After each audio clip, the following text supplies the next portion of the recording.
Happy April, I guess. Apologies for not getting this out in March. March has been a month. Besides being in full swing of rehearsals for The Winter's Tale, which opened last night. It's the anniversary of our D&D podcast. So every Thursday we had a stream for that, and then we have our usual D&D recordings. We have our Austin FC games and our recordings for the podcast we do for that. It's been a month. So yeah, apologies for not getting this out sooner, but I'm really excited on what I have to show you today. So really excited about. So let's just dive into it. It's going to be a pretty short one today. Basically, any time that I wasn't like actively recording or working or rehearsing last month, I was working on the rehearsal script or the rehearsal tool, line learning tool for Cymbeline. So this is what it looks like. I'm so excited about it because I really wanted a way for actors to learn their lines without like remotely. So we've got a distributed cast, and I wanted them to hear each other's voices and get used to each other's voices, because that's always a hard thing. You know, I've been listening to my husband rehearse lines for The Winter's Tale, and it'll be like, enter ANTIGONUS, and it's just it takes you out of it completely. So this is what I've done for the actors for Cymbeline. So this took me I think about 12 full hours to produce and edit, and obviously not including the time we took to record the read through or anything, kind of sending out the files, but not too bad for something like this. And I think that it'll be really helpful.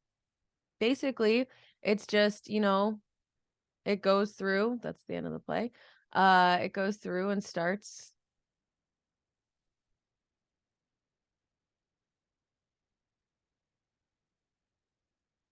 and everyone's lines from there. So I've marked Act 1, 2, 3, intermission, Act 4, Act 5.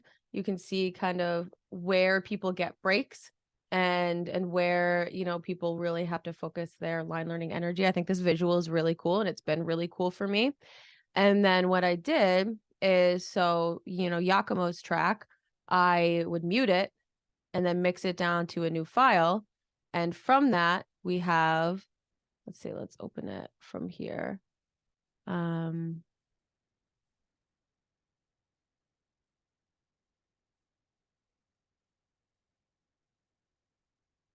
You can hear my computer whirring in the background, trying so hard to think.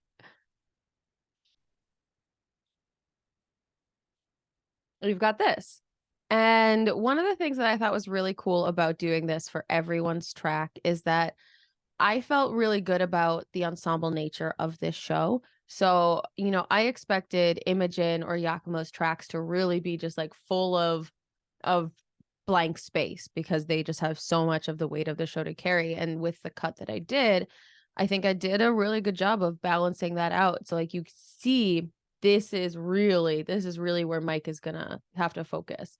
But then for Lindsay, for Imogen, you have these spots, but they're not as concentrated through the whole show as I kind of thought they might be.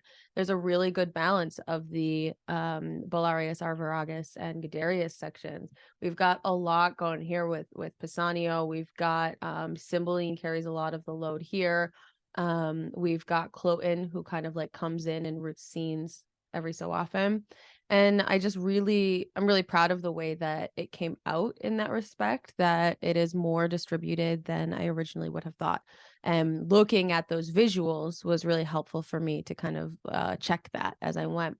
So this is it. This is the beautiful line learning tool. Every actor got a copy of the full cast, full recording, and then their own recording. So if they listen through, it'll give them the cue. They'll say their line. Hopefully that helps with practice and learning. So other than that, we've just got our one-on-one meetings happening. So I've kind of put dates that I'm available, and actors have signed up for that based on when they're available. And from there, we're going to do a one-on-one meeting with each of them to talk through their character. So we'll talk through some of these questions that I've got on their character development sheet. We'll talk through costumes that we're providing, costume pieces that they might have. So pants are always the hardest thing, right? So if they have the boots or the pants, the belts to kind of accessorize, we're providing like the tops, the tunics, the vests, the cloaks, all of those things that will give the show the vibe of what we're looking for. So in those character sessions, we'll talk through every one of their lines. Basically, the point of these meetings is to make sure that they have an understanding of the show, to make sure they have an understanding of their character, and to make sure they know exactly what each of their lines means. And then from there, if they know their goal in each scene, that's going to be the success of the show, because lines will be dropped. There will be moments where everyone on stage is panicked, but if we can have um you know if they are secure in what they want out of every scene, then it will go a lot smoother, I think. Then this is the first time I've done this in the one rehearsal format. Normally we've gotten together to like read scenes and kind of rehearse them in a way, but I really wanted to minimize the actor time spent. So yeah, so it puts a lot more time on me having that one-on-one with everyone, but I think it'll be really good to get their ideas of their characters out there and really formatted. Then I can say, okay, this is what, hey Imogen, this is what Cloten thinks of you, this is what the queen thinks of you, this is what the king thinks of you, how do you feel about them?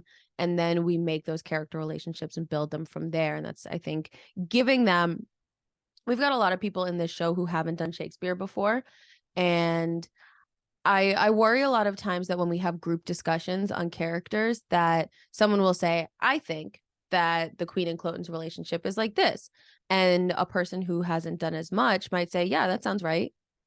And that doesn't necessarily give them the agency over their character that I would like. I think everyone, especially with a play like this that hasn't been done like ever, it gives them a lot of power to create their own character and put themselves in a place of real like pride in what they've built. And if they have that ownership, then they'll create a character that they're excited to play, and then we'll build a whole world of characters that people are excited to play. So that's that. We've got a Google form out for measurements so that we can start making some costume pieces. That's going to be April's Patreon thing, is a glimpse into the costume stuff. But yeah, I just really I'm really proud of this line learning tool, and I am happy to talk through it in more detail if anyone is interested in like the detailed process. I put a little video up on TikTok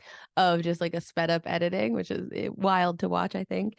But it's something that even in fully rehearsed, like we're all in the same place productions, I think it's something that could be a really useful tool for actors to take home with them. So if you want to talk more about it, I'm happy to, but that's the new thing for this show. So we'll see how it goes.